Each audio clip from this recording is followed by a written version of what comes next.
Hola, buenas. Damos inicio a la clase 2 del tema 9. En ella vamos a hablar de genoma humano, vamos a hablar algunas especificidades de ese genoma humano con relación al tipo de secuencias nucleotídicas que codifica o que posee. Vamos a hablar de algunos de esos elementos necesarios para poder explicar la regulación de la expresión genética, porque muchos de esos elementos que antes no le asignábamos ninguna función en el genoma humano, hoy en día se sabe que son muy importantes en la regulación de la expresión genética. Es por ello que voy a utilizar parte del tiempo para explicarles algunas secuencias nucleotídicas específicas del genoma humano. La clase pasada vimos cromatina, vimos compactación de cromatina, definimos cromosomas, definimos cariotipo normal y hablamos de mutaciones cromosómicas. Esta vez nos vamos a referir a las variantes nucleotídicas o a las características nucleotídicas que presentan algunas secuencias que están presentes en ese material genético. Si vamos a ver genes ahora, vamos a ver definición de gen, definición de locus. Vamos a hablar de tipos de DNA en el genoma eucariota, en el genoma nuclear eucariota, y vamos a entonces a especificar algunas de las funciones conocidas, algunos tipos de genes que se han encontrado después de hacer la secuenciación del genoma humano y se han identificado algunas secuencias nucleotídicas particulares. Le vamos a meter la lupa al genoma. Vamos a ir a ver secuencias nucleotídicas. Esta lámina nunca la dejo de dar porque me encanta. El que la inventó se la pensó muy bien porque están pintados en tamaños a escala el genoma de distintas especies. Tenemos especies vegetales y especies animales y microorganismos. Nosotros en nuestra visión antropocéntrica juramos que somos lo mejor y no somos necesariamente las especies con mayor contenido de genoma. Una cebolla, un saltamonte, un sapo tienen más genoma que nosotros. Nosotros tenemos cerca de 3.400 millones de pares de bases, en cambio un sapo 6.000, una cebolla 18.000. 18.000 millones de bases. Recientemente se secuenció el genoma de la cebolla por un consorcio internacional que está muy interesado en la producción masiva de cebolla.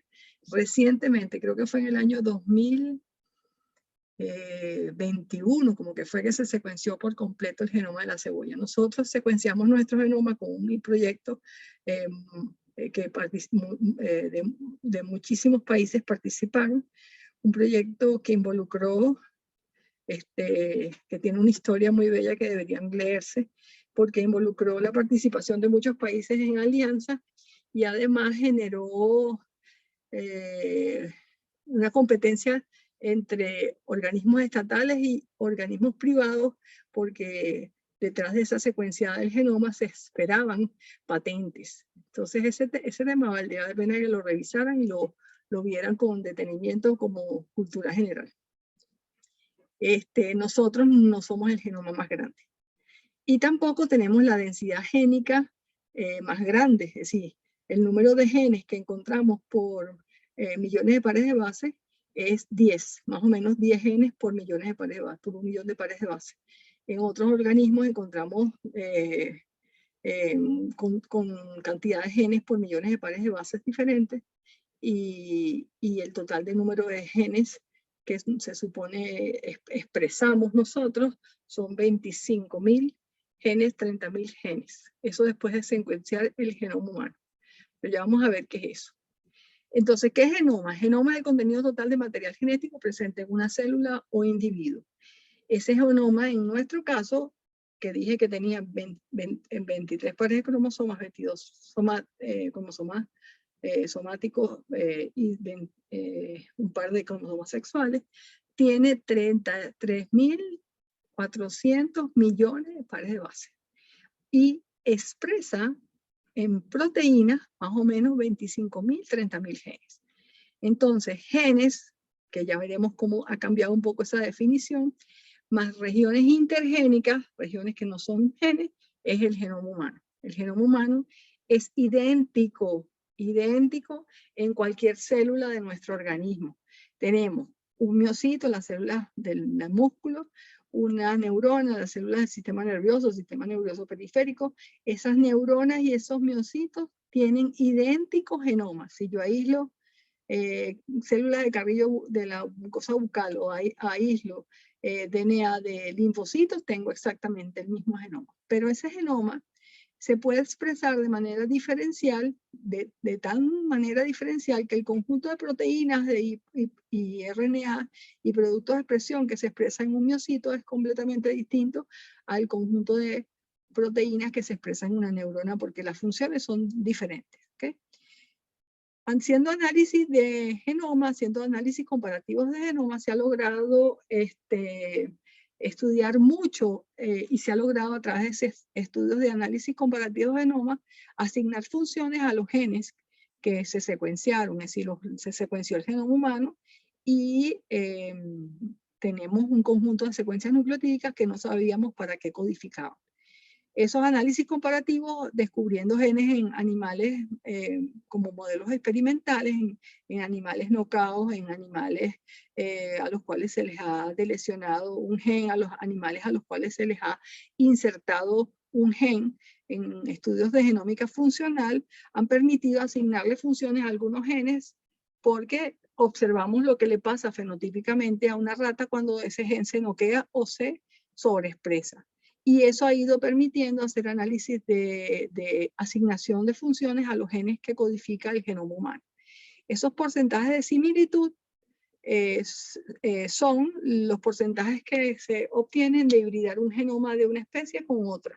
En nosotros, en los humanos, cuando hacemos esos análisis de similitud, yo hibrido el genoma de dos seres humanos, me encuentro con que el 99,6% de ese genoma es idéntico, y que solo un 0,3% de ese genoma es diferente, pero es suficiente para garantizar que somos seres únicos y que tenemos una huella genética y que con esa huella genética tenemos una identidad. Y esa identidad es igual que una huella dactilar, una identidad que nos permite separarnos de los demás. ¿Okay?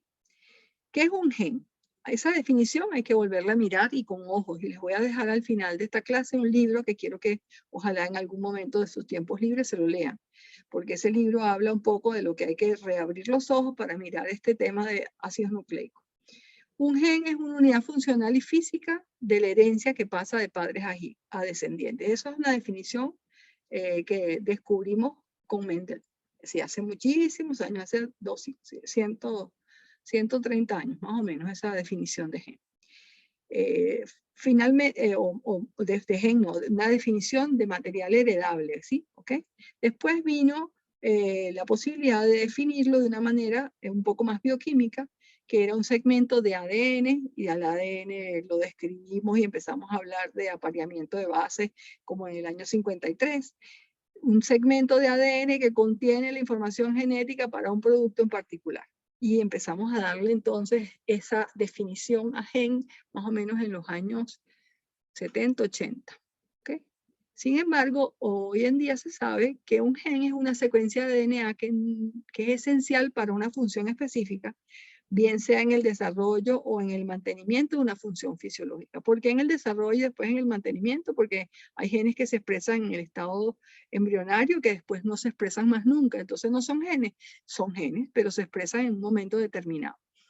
También la realización de la función fisiológica normal atribuida no requiere en algunos casos que el gen se traduzca, y en algunos otros casos ni siquiera que se transcriba. Entonces hablamos de genes estructurales, de genes reguladores, de genes de recombinación, de genes de segregación, y hablamos de secuencias nucleotídicas reconocidas por hormonas y después secuencias nucleotídicas reconocidas por proteínas que tienen que ver con regulación de la expresión genética, que en el fondo tienen una función. Entonces vienen a ser genes. ¿Okay? Entonces, esta visión de las regiones de un gen como una secuencia codificante, codificada en pares de bases continuas que podían estar reconociéndose por la presencia de unas secuencias promotoras que estaban hacia el extremo 5' del gen. y que esas secuencias promotoras eran reconocidas por la RNA polimerasa gracias a la participación de secuencias reguladoras, estimuladoras, tiene que ser ampliada. ¿Por qué? Porque ya se ha demostrado que existen secuencias promotoras intragénicas, secuencias promotoras en el extremo 3', secuencias reguladoras en el extremo 3', secuencias reguladoras a 2.000, 3.000, 4.000, 5.000 pares de bases distantes del sitio de inicio. Entonces esa definición hay que cambiarla. Vamos a ver cuál es la definición. Además, otra de las razones por las cuales esa definición hay que cambiarla, es decir, definición que hay que ampliar, vamos a decir, es porque cuando se empezaron a estudiar los genes eucariotas se dieron cuenta de que efectivamente la secuencia codificante estaba interrumpida por secuencias que en algunos casos se llamaban intrones y en otros casos eran codificantes, aparecían en el transcrito maduro, se llamaban exones. Esos intrones y exones eran removidos en un proceso post-transcripcional, una vez que se transcribía el transcrito maduro, en un transcrito, el transcrito primario, en un transcrito maduro. Y ese transcrito maduro era la unión de exones que podían estar inclusive muy distantes. Porque inclusive un gen que puede tener 200.000 nucleótidos, por lo menos 80% pueden ser, 80% de esas secuencias pueden ser intrones. Entonces las secuencias codificantes realmente pueden estar extremadamente distantes dentro de una región codificante. Entonces, exón se unían para producir un producto final por splicing, por un mecanismo post-transcripcional, para garantizar la conformación de un transcrito primario que era el que finalmente se iba a traducir y producir una proteína determinada. Pero para nosotros designar que un gen iba a ser proteína, también en algún momento se buscaban o se pescaban dentro de la secuencia del genoma unas secuencias nucleotídicas que estaban flanqueando esas secuencias nucleotídicas que se iban a transcribir y finalmente a traducir.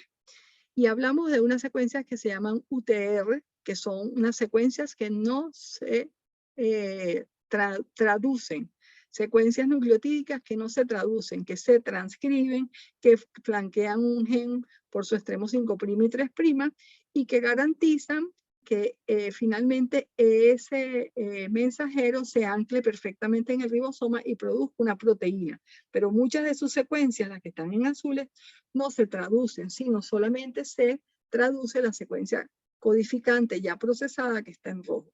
Entonces, eso era lo que se buscaba y eso era lo que buscaban los que secuenciaron el genoma, buscaban UTRs que pudieran señalar, bueno, de aquí a no sé cuántos nucleótidos hay un mensaje que codifica para algo.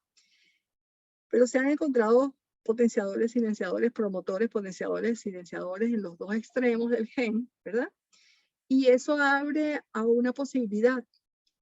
Y además esas regiones que UTR están ahora completas, complejas, porque tienen sitios de poliaminación, sitios de capping, tienen secuencias que interactúan y que regulan el control de la expresión genética, así que pareciera que los UTR no eran solamente marcadores de que aquí había un gen, sino que también tienen función. Entonces, esto que está aquí en esta gráfica, en la parte superior de esta gráfica, es tomado de un artículo que se los voy a dejar para que lo lean, que es el concepto de evolución del concepto de gen después de un proyecto que se llamó ENCODE. Después que el genoma se secuenció, se empezaron a atribuir a esas secuencias nucleotídicas, se le empezaron a atribuir funciones y empezaron a hacerse los estudios de genómica funcional que garantizaban ir asignándole a cada secuencia nucleotídica para ese entonces desconocida funciones. Y se han empezado entonces a perfilar, a pintar, a dibujar esa información genética en los nucleótidos contenida en el DNA, que ahora a esto se le dice, esto codifica para esto. Y entonces eso lo tienen disponible también en la red, los estudios de genómica funcional, los estudios de caracterización funcional de genes y la enciclopedia de genes que se les ha ido atribuyendo funciones una vez que se han ido analizando por estas metodologías. Y entonces hoy en día la definición de gen, estos autores proponen que tiene que haber una definición de gen después de haber realizado este proyecto que se llama ENCODE, que surgió 2 años después de haberse secuenciado el genoma. Otro gran proyecto, otro gran esfuerzo multidisciplinario y de muchos países que, que dirigió su esfuerzo en empezar a ver, wow, ahora qué hacemos con estas secuencias nucleotídicas que no sabemos qué codifican, vamos a empezar a ver qué codifican. Y empezaron entonces a asignarle funciones a esas secuencias nucleotídicas. Entonces la definición de gen ha cambiado un poco y ellos proponen en ese artículo que la definición de gen hay que revisarla. ¿Por qué? Porque un gen, este segmento de ADN, imagínense que es una secuencia codante, ¿verdad? Que decidimos este segmento de ADN, analizamos esta secuencia codante, puede originar varios transcritos primarios. Un transcrito primario ABC, un transcrito primario CD y un transcrito primario que tiene una secuencia X y una secuencia Y. Ese ABC por splicing puede dar varios productos. Producto AB, producto AC, producto BC, que en el fondo serían productos finales proteicos. Entonces el gen A, el gen B y el gen C, por agregación y por exclusión de secuencias exónicas e intrónicas, puede generar productos diferentes. El gen D y el gen C pueden entonces solamente transcribirse hasta acá, o yo puedo utilizar una misma unidad de regulación de expresión genética o UTS y no transcribir el gen D, sino transcribir el gen D y generar un producto de transcripción que solamente tiene el gen T o el gen E. Y así tengo dos productos proteicos D y E. Pero a su vez, esta cadena polipeptídica pudiera perfectamente codificar información genética que no necesariamente se traduce porque no aparecen como proteínas, sino como RNA, ¿verdad? Y esos RNA funcionan regulando la expresión de genes, y en el fondo tienen función, entonces es un gen. Entonces hablaríamos del gen X y del gen Y, ¿verdad? Entonces, el gen, la definición que proponen para gen es la unión de secuencias genómicas que codifican un conjunto coherente de productos funcionales potencialmente solapantes. ¿Por qué? Porque estas secuencias nucleotídicas que estaban aquí se solapan. Ok, vamos a definir locus. Si definir gen ha sido complicado para mí en este momento, bueno, porque una definición imprecisa puede generarles a ustedes confusión, pero además una definición incompleta puede generarles a ustedes no abrirles la mente para pensar de otra manera. Definir locus también en este momento se define locus como el lugar definido ocupado por un gen en un cromosoma o en un genoma, y así es la dirección donde se encuentra el gen. Así que si quisiéramos explicárselos de una manera sencilla, diríamos que la dirección de un gen está ubicado en la casa 5, entre la casa 5, entre la calle 10 y la carrera 20, ¿verdad? Si cogemos el ejemplo que les voy a señalar, que es el gen de la insulina, el que lo voy a trabajar en varias láminas, los locus genéticos se definen por la localización del cromosoma, bien sea la ubicación en un ideograma que es producto de un cariotipo entre las bandas fulanas y sutanas. Entonces, por ejemplo, el gen de la insulina humana está en la banda 15.5 del brazo corto P del cromosoma 11. Y eso sería el locus del gen que codifica para la insulina humana. La insulina humana está codificada en el cromosoma 11, en el brazo P, en la localización 15.1, que me la determinan unos microsatélites marcadores o unas secuencias nucleotídicas que he escogido para marcar distancias entre el cromosoma, que son puntos de referencia. Entonces aquí tienen el artículo 1981, se publicó la localización del genoma de la insulina en el brazo corto del cromosoma 11. Y si ustedes eso no se lo tienen que aprender, ustedes no se tienen que aprender la localización de ningún gen. Ustedes lo que se tienen que aprender es que existen bases de datos disponibles además en donde están los ideogramas de todos los genes, en donde están los genes localizados en cada dominio de esas secuencias nucleotídicas, el conjunto de genes, estos serían todos los genes del cromosoma 11, y además están las distintas variantes genéticas que ya vamos a ver asociadas a ese cromosoma 11. Entonces, podemos ver una secuencia, el gen de insulina, este es el código de acceso a la base de datos para el gen de insulina, y tenemos una secuencia nucleotídica del codante. Aquí harían 4021 pares de nucleótidos que no se los pinté completos, les pusimos punticos hasta tener completo la secuencia del genoma de insulina. Y sabemos que tiene 3 exones, 2 intrones, y eso lo podemos ver en una base de datos. No hay necesidad de ir a saberse esas cosas.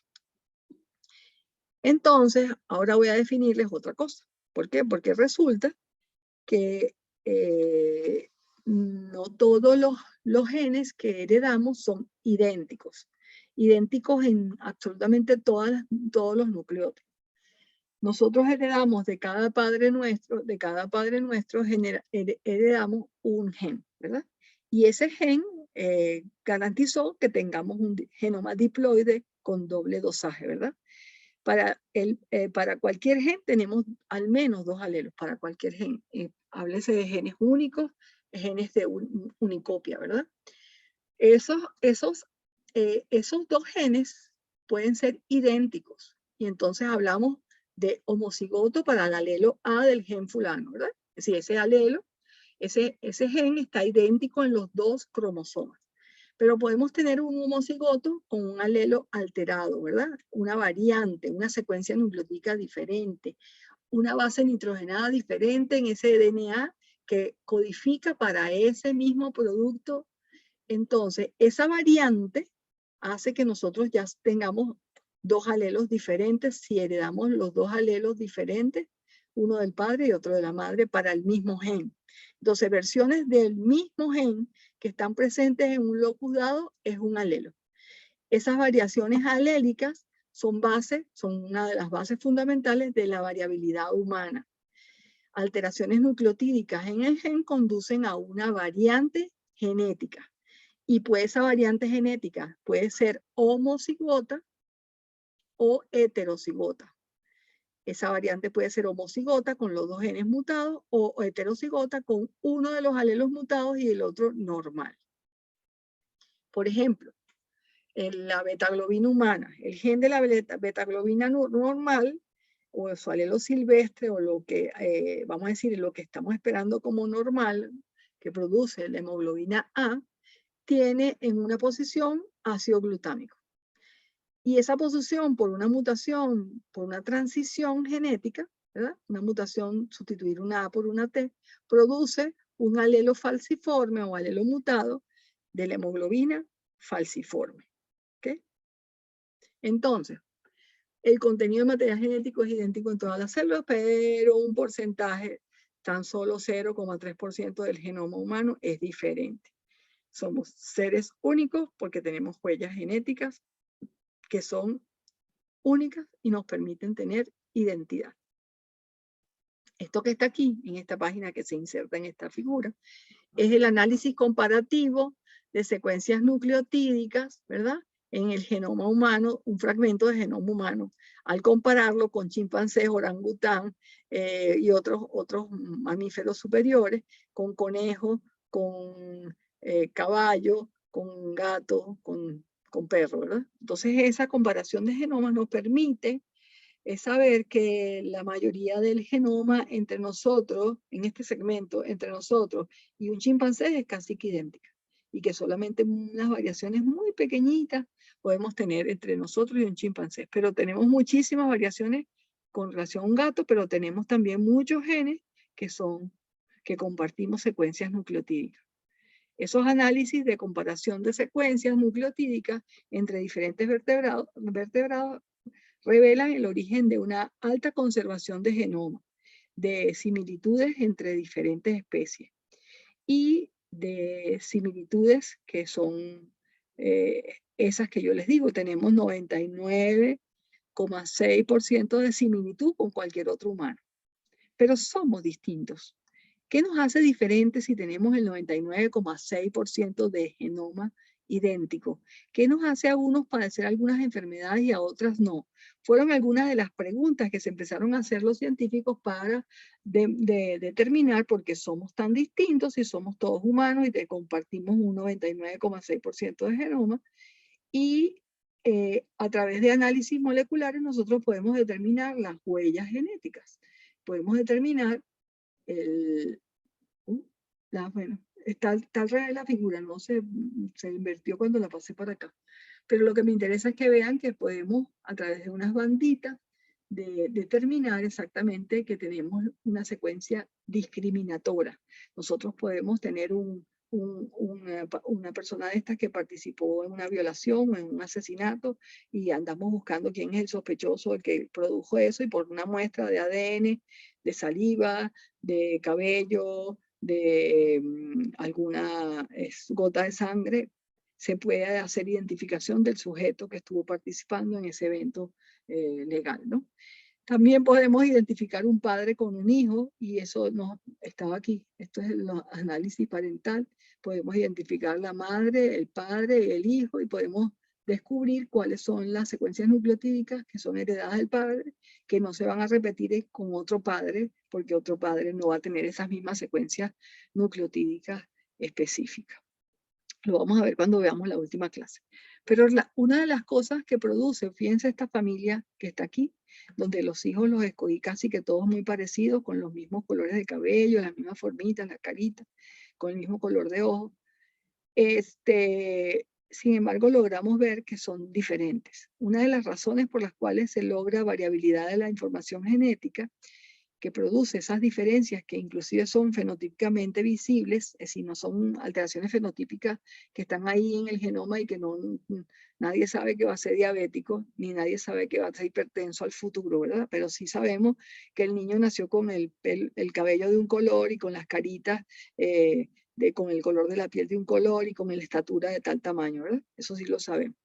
Entonces, se parecen, pero a la vez son distintos. Esos hermanitos se parecen, pero a la vez son distintos, y una de las razones es porque cuando ocurre la fecundación del óvulo y un espermatozoide que va a origen cada uno de estos niñitos, pudo ocurrir un proceso de recombinación o entrecruzamiento, de entrecruzamiento, porque ¿sí? Entre cromosomas homólogos recombinándose y produciéndose algunos genes de la madre y algunos genes del padre se transfirieron a los dos cromosomas. Y entonces tenemos expresiones fenotípicas, características de la madre o características del padre en cada uno de los hijos.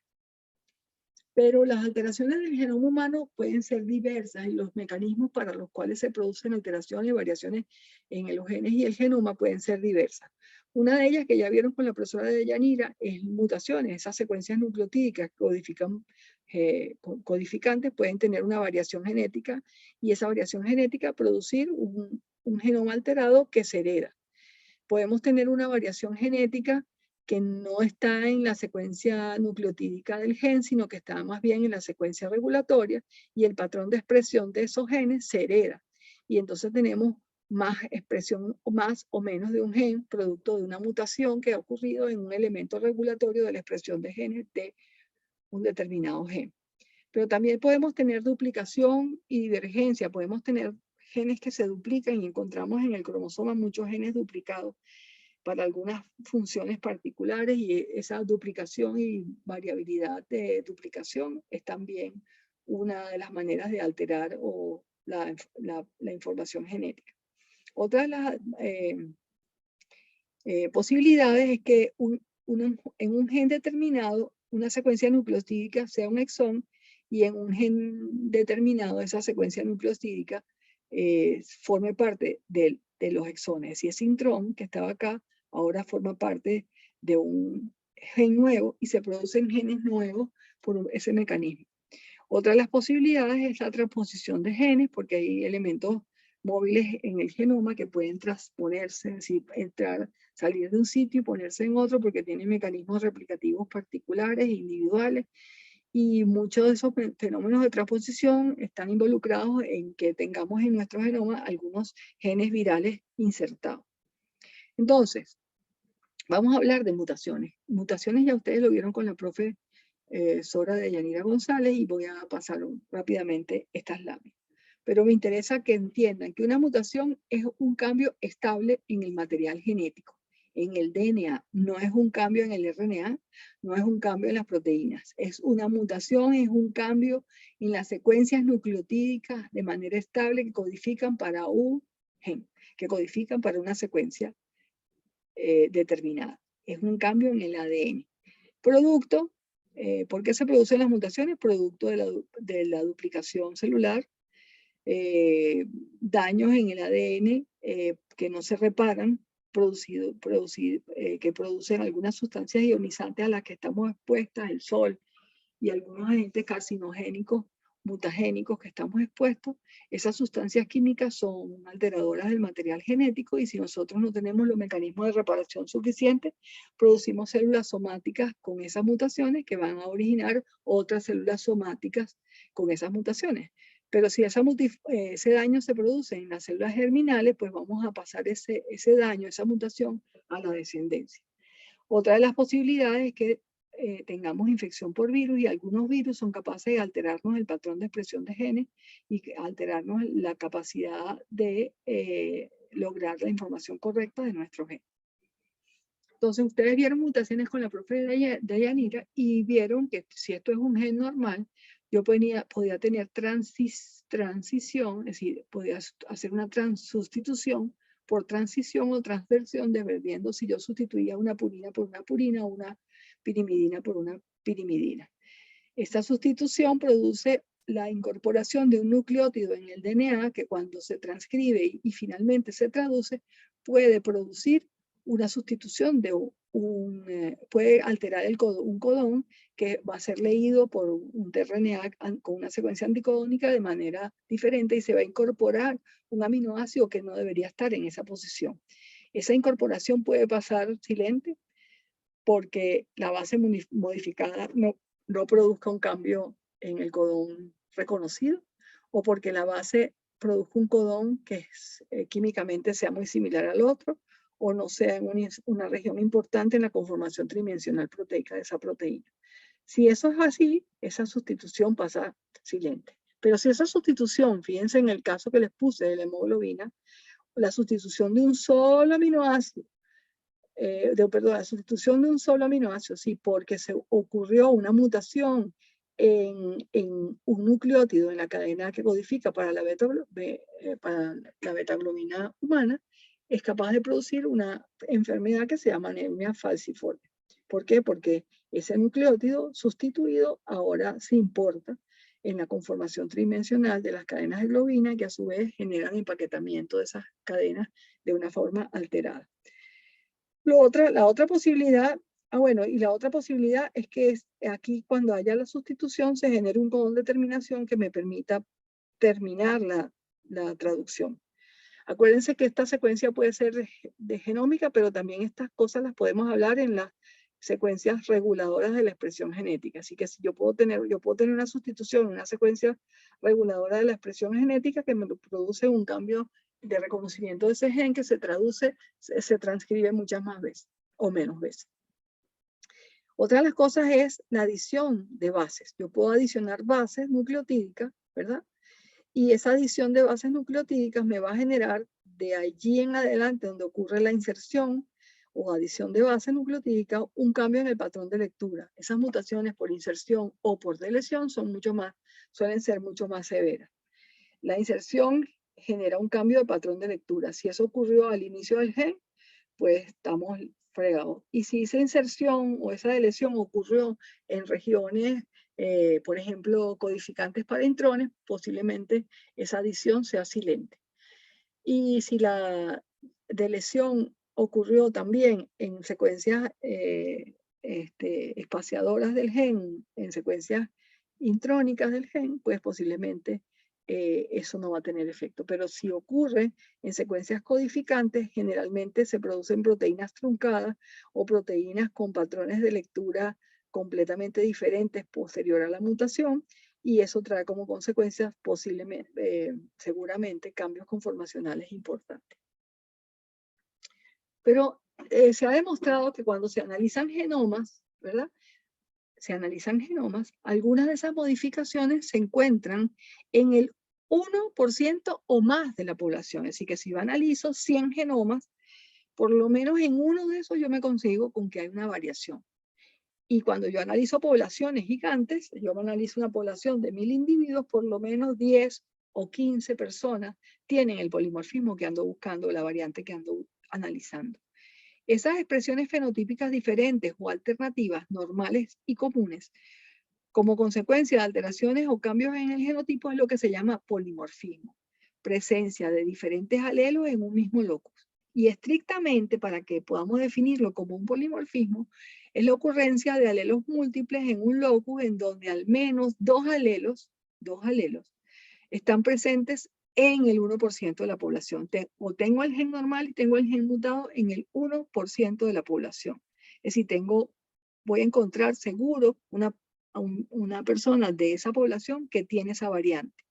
Cuando hicimos esos análisis genéticos en la cátedra y buscábamos unas variantes del polimorfismo de la lipoproteína lipasa, nos encontramos con que le hicimos análisis como a 150 o 200 estudiantes, buscando enseñarles esto, ¿no?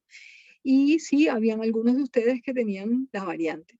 Y sorprendentemente para nosotros, porque estábamos analizando 100 personas, la mayoría no la tenían, pero otros, unos poquitos, sí la tuvieron. De allí hicimos y desarrollamos un kit de enseñanza para analizar polimorfismo, porque se clonó el segmento de ADN normal y el segmento de ADN con la variante, y entonces podíamos producir a nuestro antojo los patrones de electroforesis para describir esa variante. Entonces los polimorfismos pueden ser de un simple nucleótido, si es una sola base nitrogenada la que está cambiada, y tenemos polimorfismos que pueden ser también por inserción o de lesión de material genético. La mayoría de esos polimorfismos no tienen efectos sobre el fenotipo. Se localizan en regiones no codificantes. Algunos pocos alteran nuestro fenotipo. Y un número muy pequeño de esos polimorfismos son responsables de enfermedad genética. Entonces, la diferencia del uso de estas, la diferencia entre polimorfismo y mutación es muy relativa, pues. El término mutación porque suelen utilizarse indistintamente. El término mutación suele atribuirse a situaciones poco frecuentes y que están asociadas y que no están, que están poco frecuentes y que están asociadas a alguna patología. Si cuando hablamos de una mutación y la clasificamos en un portal de mutaciones humanas descritas, es porque esa mutación está asociada a la pérdida o a la ganancia de una expresión particular de un gen que está asociado a alguna patología. También tenemos, por ejemplo, definimos polimorfismo cuando decimos que una variación en el material genético es un polimorfismo, cuando esa variación es común en la población porque más o menos más de un 1% de la población la posee, es estable y no es causa directa de ninguna patología hasta ahora descrita, es decir, por lo menos. ¿Okay? Entonces vamos a ver ahora con unos dibujitos que me encantan de los Institutos Nacionales de Salud y del Instituto Nacional de Cáncer, que tratan de explicarle al colectivo, a la gente, cómo es esta información tan densa. Entonces aquí tenemos dos sujetos, persona A, persona B, con dos genomas. Estas secuencias nucleotídicas, se acaba de ir la luz en mi casa para variar, pero vamos a seguir. Estas secuencias nucleotídicas van a ser vamos a encontrar variaciones en las secuencias nucleotídicas. Estas banderitas que están puestas sobre el genoma son variantes. Y vamos a tener una persona A, 2, 3, que esas variantes no le producen cambios. Encontramos que son las personas igualitas, normales, no les vemos ninguna alteración fenotípica obvia. Y vamos a tener variaciones que causan cambios inofensivos o inocuos, por ejemplo, que este señor tenía los ojitos azules y este lo tiene marrones. Eso no es una variante que nos alarma ni nos preocupa. Es una variante de esas que nos hacen ser diferentes, ¿verdad? Esas variantes están localizadas en el genoma y esas variantes hacen que se expresen los determinados conjuntos de genes que tienen que ver con la pigmentación del ojo, ¿no? El tamaño, fíjense que lo pusieron así con un dibujito de un tamaño. Esta es una persona más grande, una persona más chiquita. Y pareciera que fuesen, que estuviéramos hablando de una imagen producto de alguien que tiene cierta discriminación. Puso el altote de los ojos azules y el bajito de los ojos negros. Pero solamente para reírnos un ratico en medio de esta clase. También hay variaciones que producen cambios, dañinos. Por ejemplo, la variación que les mostré de la globina. En este caso, esta persona no tiene la variante genética y tiene una coagulación perfecta, pero esta variante tiene una mutación y esa mutación le produce una enfermedad que se llama hemofilia, en donde hay un factor de coagulación ausente o deficientemente expresado, y esa persona tiene sangrías más extensas y tiene dificultad para coagular. Entonces, esa variación que produce una enfermedad monogénica realmente la llamamos mutación. Variaciones que causan daños latentes. Ajá, entonces fíjense, yo los analizo a ustedes, yo les hago un perfil genético y les consigo una serie de variaciones genéticas, ¿verdad? Y esas variaciones genéticas lo predisponen a uno o le condicionan a uno su historia evolutiva, sus 100 años de evolución. Pero esas variantes genéticas están allí heredadas en cada uno de nosotros y algunas de ellas están muy condicionadas a nuestros hábitos de vida.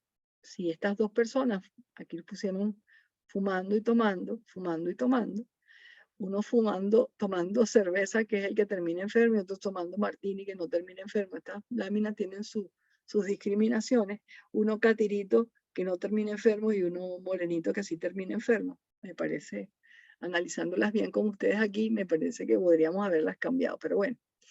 Entonces, esas variantes genéticas que cada una de estas personas tiene, asociadas a un patrón de estilo de vida, puede conducirnos a largo plazo a enfermedad o a sentirnos bien, ¿no? Así que nosotros pudiéramos decir que parte del comportamiento humano no es el determinante solamente en que nos enfermemos o no nos enfermemos, sino que tiene que ver con esas variantes genéticas.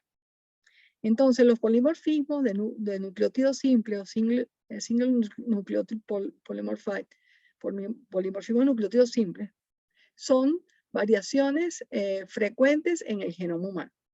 Y esas variaciones se ven así, ¿ves? Una variación, uno tiene una variación.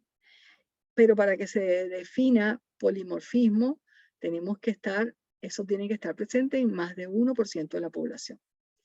Esas variaciones de nucleótidos simples pueden estar ocurriendo en regiones codificantes y vamos a hacer sustituciones de aminoácidos por otros, por ejemplo, aspartico por valina en una proteína que va a generar efectivamente un cambio de dominio o cambio de conformación proteica que pudiera ser patológico. Entonces, esos polimorfismos de nucleótidos simples, que los vemos estables también en el genoma, pero que no están asociados a una enfermedad genética, sí pueden producir una enfermedad genética a largo plazo si asociamos la pérdida de este dominio a una patología.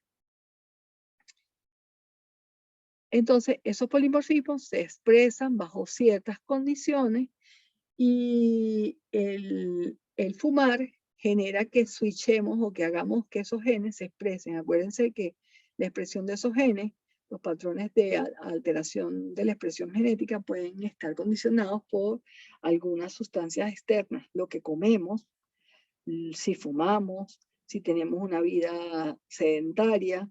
Todos esos patrones de estilo de vida están muy asociados a los patrones de expresión de genes de esas variantes genéticas que heredamos.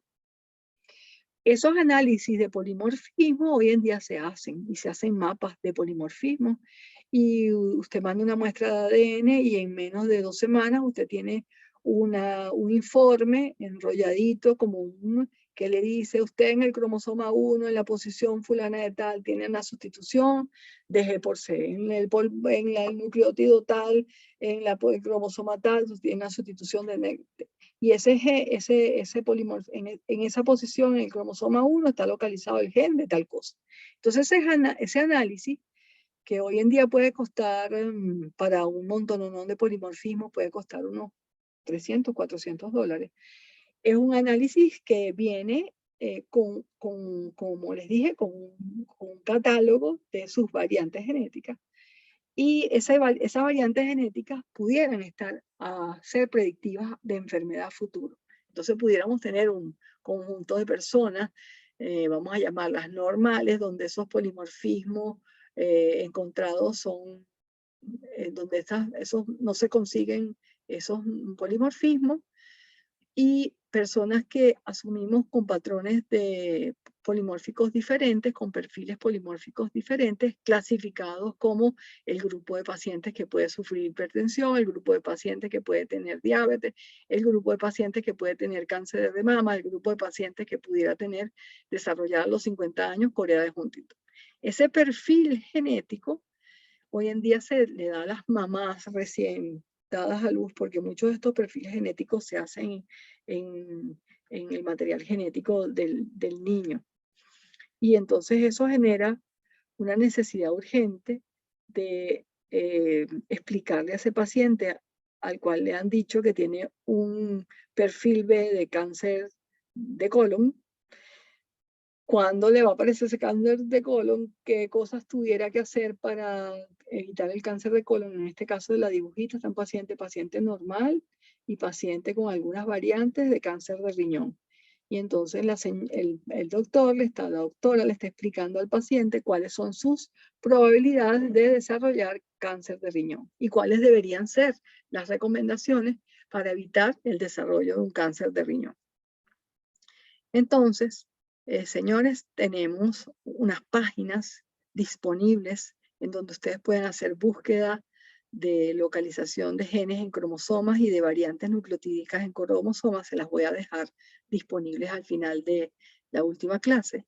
Está en esos genes y asociados a enfermedad, en esos mapas cromosómicos los pueden visualizar. Existe una base de datos que se llama base de datos de la herencia mendeliana, y están las secuencias nucleotídicas que están asociadas a patologías.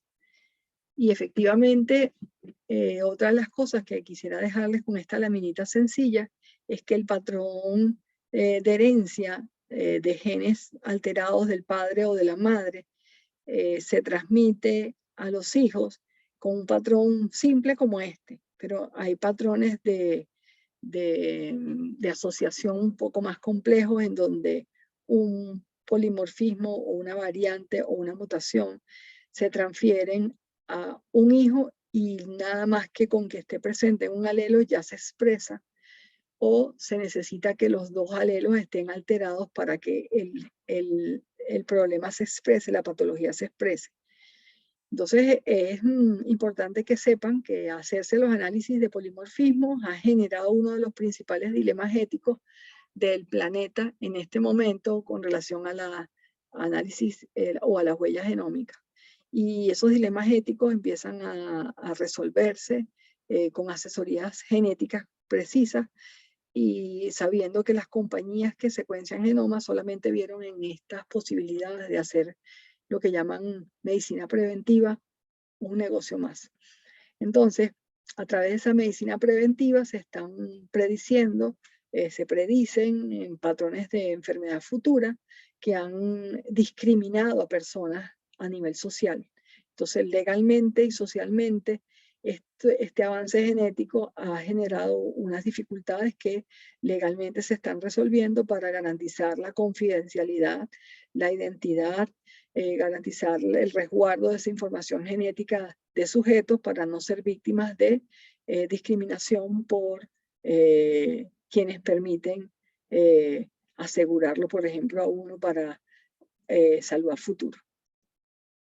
Entonces, habiendo visto un poco las variantes genéticas, mutaciones, etcétera, vamos a ver algunas clases de material genético en las células eucariotas. Tenemos genes únicos, genes duplicados y genes que codifican para RNA.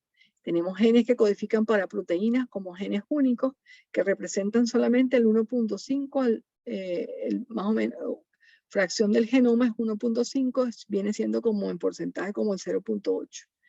Genes duplicados, más o menos entre, aquí sería único, una sola copia o dos copias porque son dos alelos, de 2 a 1000 copias de esos genes y tienen un porcentaje de expresión en el genoma de 1.5 del genoma, la fracción de genoma que ocupan, pues. Tenemos unos genes de longitud variable que van desde 20 nucleótidos hasta 300 nucleótidos, que son los genes que codifican para el número de copias de esos genes en el genoma presentes es de 20 a 300, este es de 2 a 1000, este es de 2. Esos genes presentes tienen secuencias nucleotídicas variables porque el gen que codifica para RNA ribosomal es muchísimo más largo que el gen que codifica para RNA de transferencia y así. Tenemos los genes de histonas y los genes de una serie de genes que se producen, de globinas, por ejemplo, se producen repetidos en el genoma como en bloques, en tándem, como estos cuadritos de la lámina, así, aquí estaría un gen, aquí estaría otro, aquí estaría otro, aquí estaría otro, todos muy agrupaditos en tándem. Entonces, pero los genes que codifican para proteínas solamente representan el 0.8 al 2% del genoma. Y los genes que codifican para cosas que ya conocíamos representan también fracciones muy bajitas del genoma. Pero dentro de los genes que codifican para proteínas, la mayoría de los genes en las células eucariotas son monogénicos o monocistrónicos, es decir, de un solo gen sale una sola proteína o hay un solo gen. Esa definición se está revisando, porque ya dijimos que de un gen pudieran salir de una secuencia a ser transcrita, de una unidad de transcripción, pudieran salir más de un gen, dependiendo de las maneras en que lo veamos. Poseen en su mayoría, las secuencias que codifican para proteínas, poseen en su mayoría intrones, que se eliminan por splicing.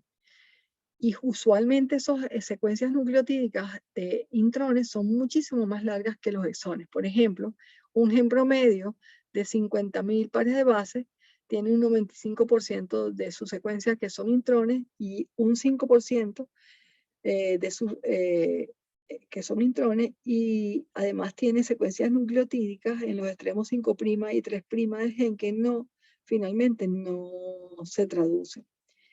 Las mutaciones en los exones, mutaciones en los exones o regiones de unión de exones o regiones de control de transcripción pueden influir en la expresión de la proteína que codifica ese gen. Y las unidades de transcripción completas, incluyendo intrones y exones, solo representan el 0.8 y el 1.5 del genoma. Estas son las unidades de transcripción simples. Tenemos unas secuencias reguladoras de la expresión de genética distantes. Aquí les ponen una distancia en kilobase de 50, imagínense. Y tenemos secuencias exónicas y que codifican, se expresan, se transcriben y finalmente en el transcrito maduro aparecen unidas, removiéndoles los intrones como secuencias nucleotídicas a ser traducidas.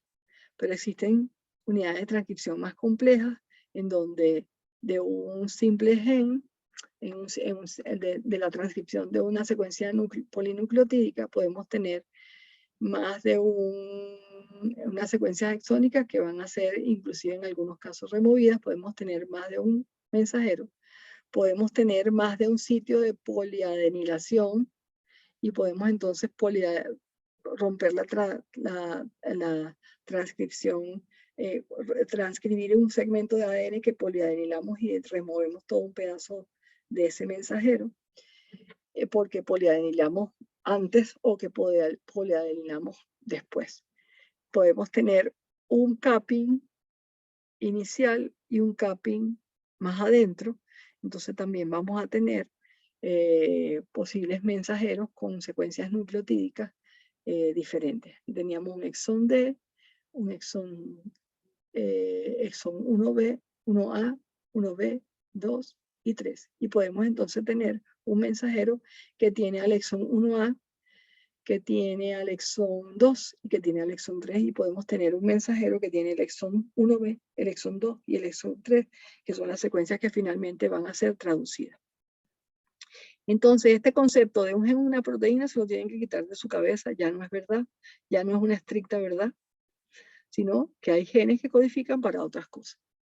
Entonces, además en el genoma humano encontramos genes que son familias, genes que están agrupados, duplicados o divergentes en familias. Genes con un ancestro común, con un gen común, producto de los genes, usualmente esos genes comparten una función común o presentan dominios estructurales comunes. No son necesariamente copias idénticas, pero son genes que tienen una homología de secuencia muy alta y que tienen secuencias nucleotídicas muy conservadas. Y están presentes de a 2 a 1000 copias. Por ejemplo, los genes que codifican para las proteínas quinasas, que ya les dimos cuando les dimos transducción de señal, los genes que les voy a enseñar que codifican para algunos de los factores de transcripción que conservan algunos dominios proteicos, las proteínas del complejo mayor de histocompatibilidad, las proteínas que codifican para inmunoglobulinas, las proteínas del citoesqueleto, las globinas, son genes que están agrupados en el genoma y que forman familias de genes, y no agrupados en el genoma, sino que son genes parecidos dentro del genoma que codifican para proteínas similares. Entonces, fíjense, aquí tienen exones, y algunas secuencias que están en el medio que llaman pseudogen. Vamos a ver qué es eso. Entonces, secuencias repetidas codificantes. Tenemos las secuencias que codifican para RNA ribosomal, RNA transferencia, RNA pequeño nuclear, y que en muchos casos están repetidas en bloques, en tándem. Codifican proteínas o RNAs idénticos, tienen múltiples copias en el genoma, algunos están producidos por transcripción de las mismas unidades de transcripción, unas pegadas al lado de otras. Garantizan una alta demanda celular. Por ejemplo, esto que está aquí es un arbolito de Navidad, así se le llama.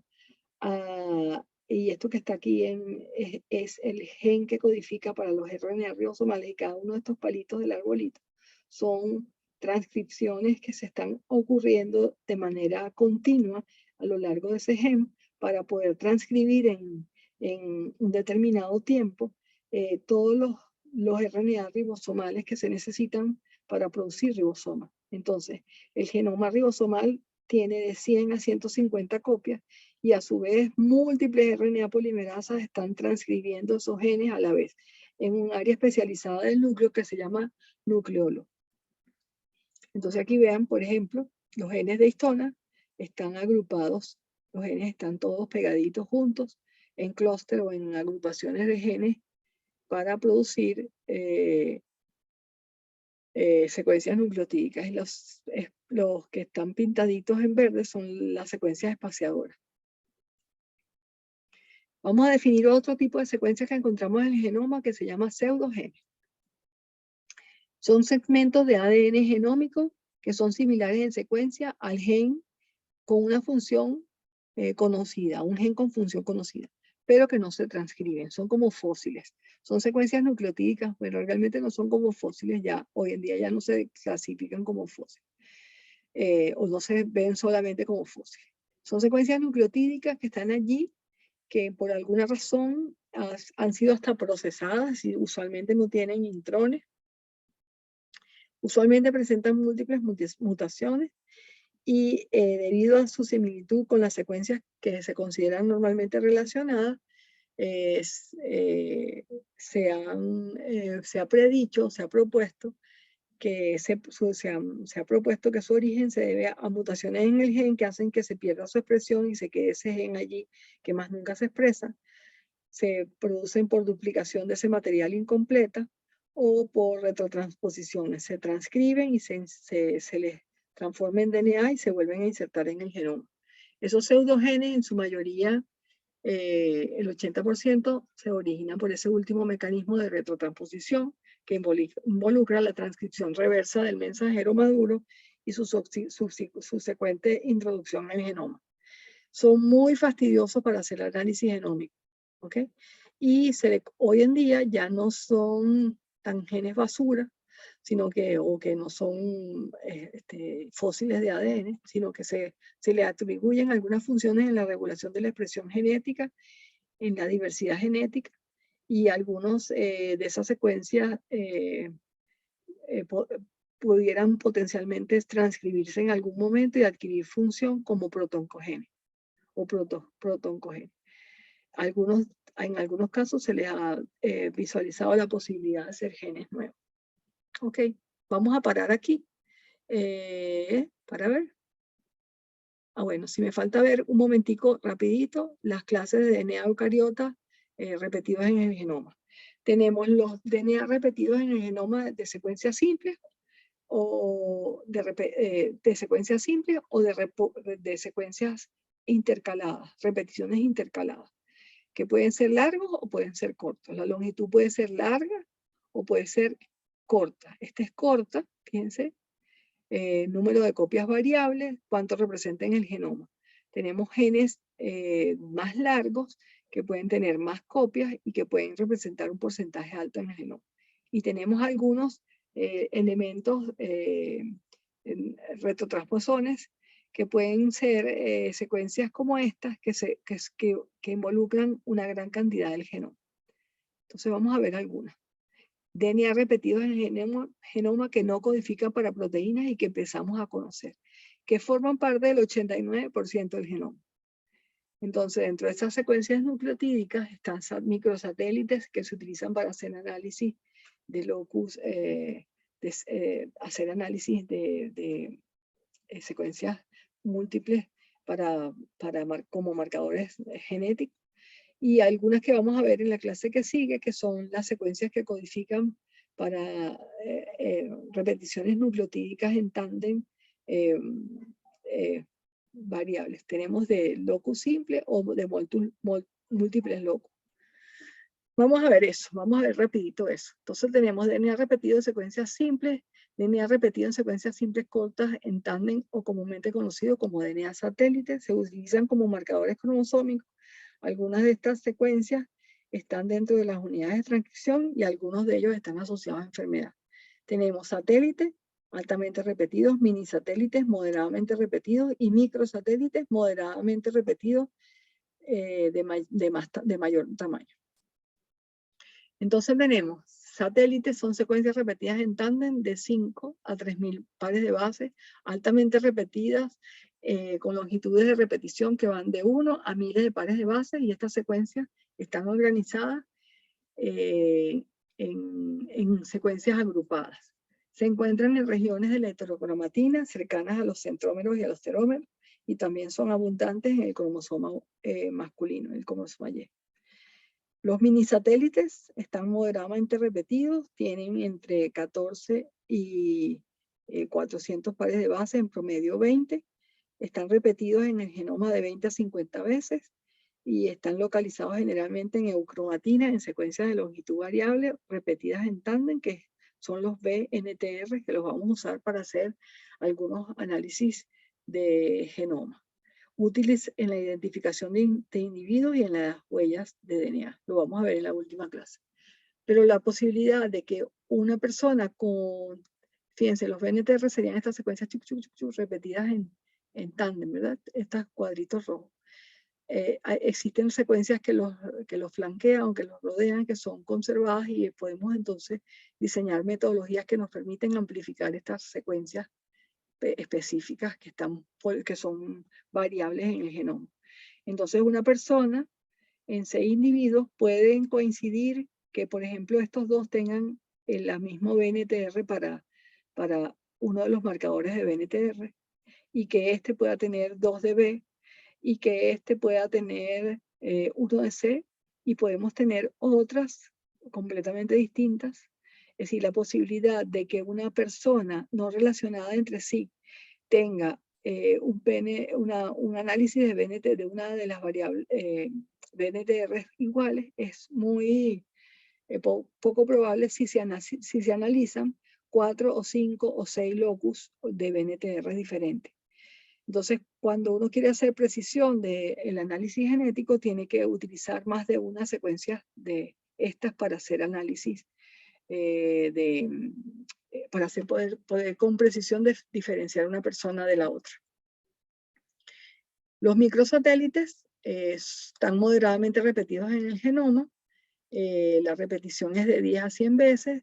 Se localizan generalmente en eucromatina y son muy útiles como marcadores para estudios poblacionales. Tal vez son los mejores. Son polimórficos, presentan herencia mendeliana simple y son muy confiables. Aquí tienen como son unas secuencias pequeñitas que se repiten y con la posibilidad de diseñar unas secuencias que nos permitan su amplificación. Nosotros podemos tener amplificación de microsatélites del genoma que van a permitirnos hacer análisis de estudios de migración poblacional o de análisis poblacional. Entonces hemos visto esta secuencia y ahí tienen más o menos los porcentajes de representación en el genoma, y nos faltarían ver estas otras secuencias que están acá, que están resumidas en esta lámina. Tenemos las secuencias, elementos intercalados cortos, o SINE, que tienen de 100 a 600 pares de base, que son elementos genéticos móviles que están presentes ampliamente en los genomas de la mayoría de las células eucariotas y que representan más o menos el 10% del genoma. Son muy importantes como elementos regulatorios de la expresión genética, sitios de empalmes alternativos, sitios de poliadenilación alternativo e incluso genes con ARN funcionales. Los LTR, que son repeticiones terminales largas, estas eran cortas, que es una secuencia de nucleótidos característica que se encuentra en los extremos de un elemento retroviral que ha sido integrado al genoma nuestro, por ejemplo. Muchos de esos LTR son producto de la inserción de genoma viral en nuestro genoma. Los LINE, que son elementos dispersos largos, es otra categoría de ADN moderadamente repetido y se han demostrado efectivamente que también están en el genoma. Entonces, y para que vean, esos LINE se han asociado a distintas patologías. Entonces, el diagrama muestra tejidos cancerosos con LINE 1 positivos. Cáncer, hígado, colon, ovario, pulmones, esófago, páncreas, próstata. Y entonces, en mujeres o en hombres se observa que esas secuencias nucleotídicas pueden estar detectándose en tumores. Y con estas laminitas termino porque quisiera decirles que efectivamente el esfuerzo de numerosos científicos ha dado en menos de 25 años, 30 años, una información tan vasta que ha generado inclusive dificultades de su análisis. El proyecto Genoma Humano deberían leerse la historia porque era un proyecto multinaciones, donde había muchísimos científicos. Una compañía privada trató de adelantársele a un conjunto de países y hubo que llamarlo a telón para decirle, aquí está el presidente de los Estados Unidos, aquí está el investigador del genoma humano público y el investigador del genoma humano privado. Porque detrás de esto estaban unos intereses muy grandes en patentar el genoma. Entonces tienen aquí también una página del proyecto Genoma y tienen las anotaciones que se fueron haciendo desde los distintos sitios en donde se hizo secuenciación de segmentos y se fueron depositando en una base de datos y se fueron haciendo las respectivas publicaciones a medida que se fueron haciendo análisis del genoma, todas ellas apareciendo en las principales revistas de investigación científica del mundo. Y en el año 2003 aparecieron en Science y en Nature, las mejores revistas científicas con un alto impacto, la publicación del genoma por los dos lados, y esa publicación de ese genoma por ambos lados generó posiblemente Después de estas publicaciones hubieron otras, porque no se concluyó 100% la secuenciación del genoma, y vinieron otras que iban redefiniendo o identificando segmentos que no se habían analizado de cada uno de los cromosomas. Esto ha sido una investigación científica impresionante que ha arrojado muchísimo aprendizaje.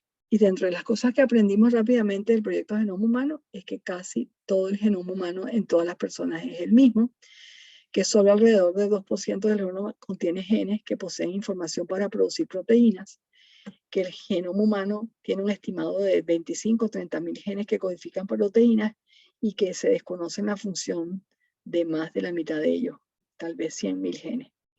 Casi la mitad de las proteínas humanas comparten similitudes con otros organismos que subyacen en la unidad de la vida, y dentro de las secuencias repetidas del genoma que no codifican para proteínas y nada, hay una importantísima función a descubrir.